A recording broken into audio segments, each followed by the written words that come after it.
జగద్గురు శంకరాచార్యుల వారి భజగోవిందం వ్యాఖ్యానం గురించి మనం సవివరంగా మాట్లాడుకుంటున్నాము. మహనీయులు చెప్పినటువంటి ప్రవచనాల్ని మనం పదే పదే వింటూ ఉందాం. మననం అదే కదా. తర్వాత స్వామి ఇంకొక విషయం చెప్తున్నాడు. ఎందుకంటే విద్ధి, వ్యాధి, అభిమానాలు ఇట్లాంటి ఈ లోకంలో జీవితం ఎంతకాలమో ఒక్క నిమిషం ఆలోచించు. ఇప్పటిదాకా ప్రాణం, సౌందర్యం, అదేవిధంగా ధనం, ఈ మూడు చెప్పుకున్నాము. ఇప్పుడు ఇంకా వాస్తవాన్ని చెప్తున్నారు. అసలు నీ జీవితం ఎంతకాలం ఉంటుంది నువ్వేమైనా చెప్పగలవా? ఏ క్షణం నువ్వు ఈ ప్రాణం పోతుందో మనకే తెలియదు కదా.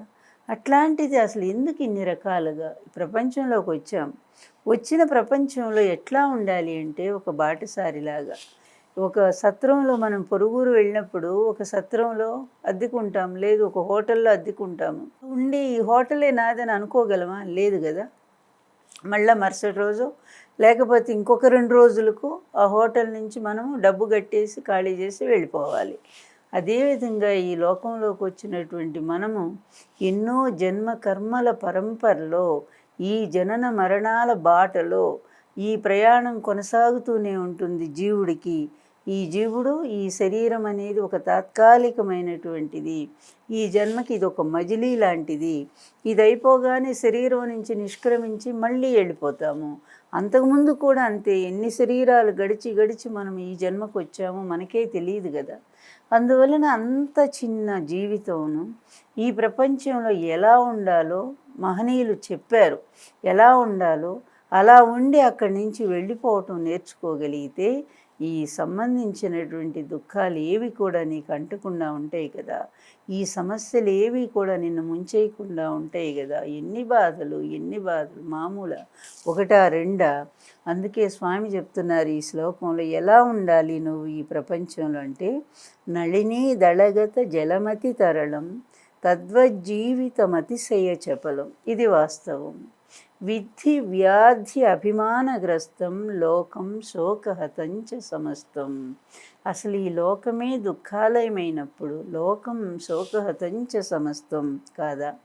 ఎక్కడ చూసినా దుఃఖమే కదా. ఎక్కడ చూసినా కూడా ఏడుపులే కదా. ఎవరినైనా అడగండి మీరు ఆనందంగా ఉన్నారా అని, 100 కరువు పెడతారు. ఎక్కడ ఆనందం? ఎన్ని రకాల బాధలు. పోనీ డబ్బు ఉంటే దానివల్లే ఆనందం అనుకోవటానికి లేదు. ఒంటి నిండా రోగాలు ఉంటాయి. పోనీ ఆ డబ్బుతో వచ్చేటువంటి బాధలు ఎన్నో ఉంటాయి. పిల్లలే ఎదురు తిరుగుతుంటారు, తన్నుకుంటూ ఉంటారు.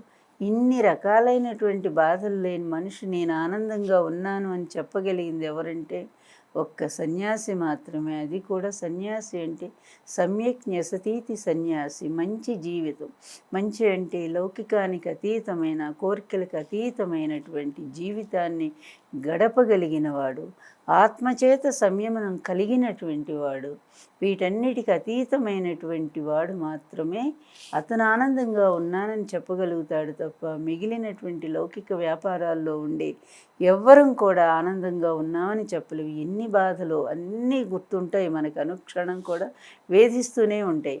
అందువలన ఏమంటున్నాడంటే స్వామి ఇక్కడ ఈ శ్లోకంలో ఏమంటున్నాడంటే, నళినీ దళం. నళిని అంటే పద్మం, అందరికీ తెలుసు. దళం అంటే ఆకు. ఆ పద్మ పత్రాన్ని గతం ప్రాప్తించినటువంటి నళినీ దళగతం అతి తరళం. ఆ ప్రాప్తించినటువంటి నీటి బొట్టు ఎంతసేపు ఉంటుంది? అతి తరళం. పలుచనయ్యి కొంచెం సేపట్లోనే జారిపోతుంది, ఎందుకంటే అది నున్నగా ఉంటుంది. ఇక్కడ మనం 2 అర్థాలు చెప్పుకోవచ్చు. ఇక్కడ ఏంటంటే క్షణికమైన జీవితం అనేటువంటి దానికి మనం ఉదాహరణగా చెప్పుకోవచ్చు. అదేవిధంగా రెండో అర్థం ఏం చెప్పుకోవచ్చు అంటే, నీ జీవితం కూడా ఒక క్షణకాలమైనటువంటిది. అంతేకాకుండా తామరాకును నీటి బొట్టు ఏ విధంగా అంటుకోదో, నిజంగా దాని మీద ఉన్నా కూడా దానికి అంటుకోదు, అసలు ఇంత కూడా తడవదు. అదేవిధంగా ఈ బంధాల్లో ఉండి కూడా నువ్వు ఆ బంధాలను అంటుకోకుండా నువ్వు నీ జీవితాన్ని ముందుకు కొనసాగించవచ్చు అనేటువంటి అర్థంలో కూడా ఇక్కడ 2 విధాల మనకి ఇది చెప్పుకోవచ్చు. ఈ బంధాల్లో ఉండి ఏ విధంగా ముందుకు పోగలమంటే దానికి ఉదాహరణలు మనం చాలా చెప్పుకుందాము. ఏ విధంగా అంటకుండా ఉండొచ్చు అంటే ఎట్లాగంటే మహనీయులు చెప్తారు, ఉపనిషత్తులు కూడా చెప్తున్నాయి. నీటిలో ఉండేటువంటి పడవ ఉంటుంది నీటిలో, కానీ ఉండొచ్చు. అట్లాగే సంసారంలో ఈ చుట్టూ బంధాల్లో అమ్మ నాన్న, తర్వాత బిడ్డలు, తాత, అందరూ ఈ బంధువులు, వీ అలాగే స్నేహితులు ఇందరి మధ్య కూడా నువ్వు ఉండు, కానీ మనస్సులో మాత్రం ఏ బంధాన్ని ఎక్కువగా ఇంటిమసీ లేకపోతే అటాచ్మెంటు, ఈ సన్నిహితత్వము, దీన్ని ఎంత నువ్వు తగ్గించుకోగలిగితే అంతగా జీవితం హాయిగా ముందుకు పోతుంది. ఇది కూడా మనం ఆలోచించి చూడండి. ఎంతగా మనం వాడిని మన పిల్లల మీద మమకారాలు తగ్గించుకున్నాం అనుకోండి, మనకే ఎన్నో సమస్యలు పరిష్కారం వస్తూ ఉంటుంది.